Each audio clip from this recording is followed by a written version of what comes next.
Open your hand, repeat. The English word charity, it implies it's a kind thing to do. However, the Hebrew word for charity is tzedakah, and that implies it's the correct or the just thing to do. In giving charity, kind of feels like we're going above and beyond what is expected of me. But the term tzedakah, it means it's my obligation and duty to give and to help. The verse says you shall open your hand to your brethren. We translate that as you shall surely open your hand. Why the double words, open? Just say it once. The answer is that if someone comes to you for help, it's not good enough just to give them once. You actually have to give them again and again and again. Many years ago, my wife and I were studying in Israel. It was an incredible time for us, but financially very difficult. We realized that we had to make a plan. Because I'd done judo for nearly 2 decades, I decided to go back to South Africa, get my black belt, and then I could come back and coach officially and make some money. We went back to South Africa, and within about 3-4 weeks, my wife decided, it's just too tough back in Israel, I can't go back. So I said, fine, I'll get a job here. A friend of mine organized me an interview with a guy.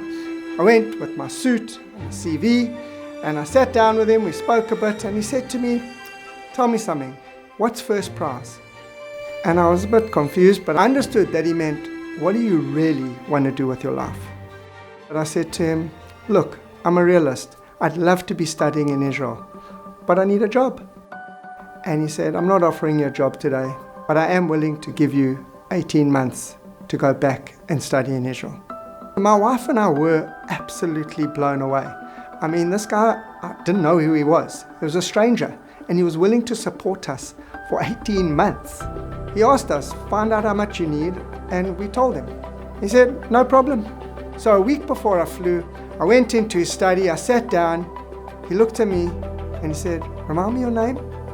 And I said, Sandor. And then he took a wad, I'll never forget this, off his desk. There must have been 40 or 50 envelopes, and he just started flicking through. Looking, took out mine, and it had over $3,500 in it. And he just gave it to me, said, good luck, keep me posted, let me know how things go. And for those 18 months, a near stranger supported me and my family. I can imagine if this was me and I was giving and people were asking me for help continuously, I'd get to a point where I'd say, enough. Originally I'd be motivated, but after a while it probably just wears you down. Not this man. He opened his hand. Be great, be a giver. Keep opening your hands for others. Shabbat Shalom.